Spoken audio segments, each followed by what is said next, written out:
can I ask a question? Okay, I see people do this all the time. I've I've made one urn. Now let me ask you, what in the back of your mind did you do that it's not going to crack? I mean, what I've done with the one thing that I've done is I cut like 6 inch by inch and a half slabs, and I let them dry. I let them dry, and then I would glue two together at a time. That's how I did the one that I did, and to me that would maybe uh, what would be the word, a more guaranteed chance that it will not crack. I mean, I've got so many things. Like I goofed around one time. I was making the vases and I was putting zippers on. And I put a zipper on one, and here about 6 months later, after that, it cracked a quarter inch away from the zipper. I mean, how do you think? I mean, I'm asking everybody in general. You know, is there? I mean, I know about making it thin and everything like that, but is there something else? Well, You I got to think make one of it. the You got big, to go ahead, I was going Jeff. I was going to say, one of the things that I've always felt is you got to make sure that the walls and the top of it are all uniform thickness, the same all the way through. Right, right. I You think know, that things can helps a happen. lot. I think a lot of it has to do with the environment it's in too. If you've got an environment where humidity is changing to dry back and forth quite a bit, that can cause problems. Um, I've made a few that I've turned, and I've not had a problem with them. Mm-hmm. Um, Segmentine is another way to go because you generally don't have a problem with it that way. But it's the Yeah. same rules apply. You got to have uniform thickness. Mm-hmm. Right. Yep, and you Drain can't leave direct. any part of it too thick either. No, So less than say half an inch or less than say 3/8 of an inch thick.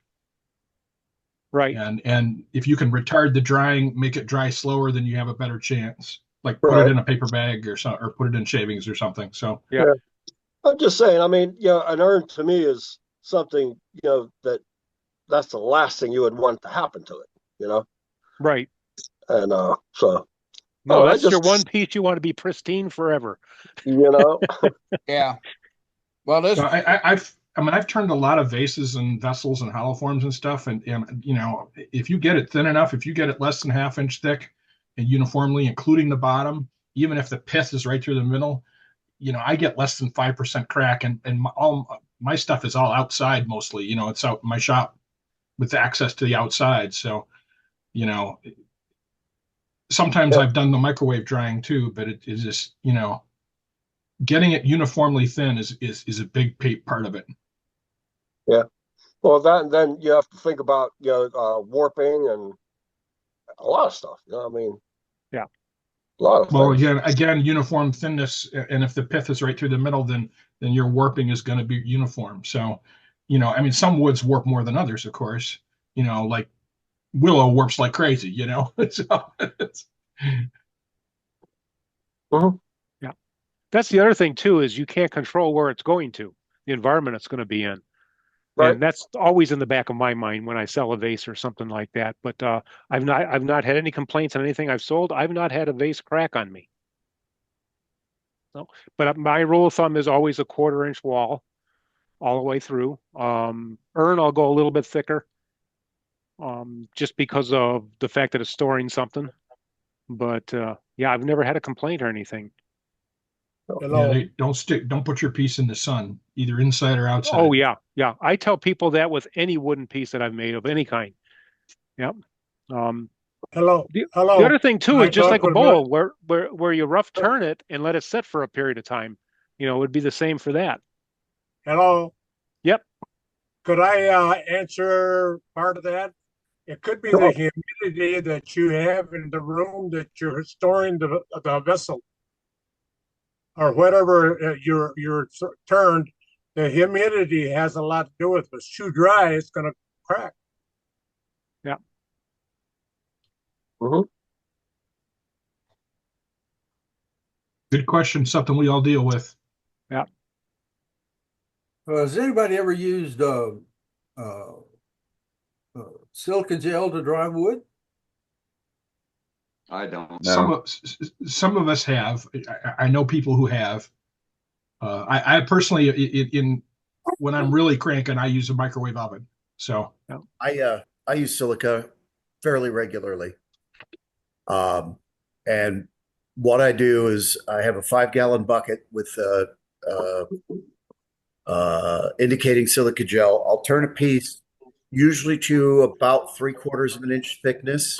The rule of thumb is anything under an inch, the silica is going to be able to dry. And just like rough turning a bowl, you want 1/10 of the width of the piece for the thickness of the walls, up to an inch to go into silica gel. If it's a hollow form, I fill it with gel and then bury it in the bucket surrounded with gel. And I will go back about 12 to 16 hours later, dump it out, and put fresh gel from outside into it. And the gel I have is blue and changes color to pink as it absorbs moisture. So you can tell what's drier than what. So I'll backfill it with fresh gel, bury it again, stir it all up, kind of mix it around. And I've had very, very good results with minimal warping and minimal cracking most of the time. I'd say 85% of the time, it's a really good method. As long as you've got 3 to 5 days to let it go through the process and dry. Okay. Thanks. I appreciate that. Yeah. I've had a couple times where I've been in a hurry. I had to get a bowl done in a matter of a couple days, and I've starting from a log, and I actually put it in a rough turn it and put it in a food dehydrator for 24 hours. And that's done the trick. It gets it down to about 8%. How about that? Yeah. Put it on your smoker. There's Yep. various different. I've seen lots of people do that. Yep. Kitty litter works. Mm-hmm. Just use a scale to measure your weight loss. Good discussion.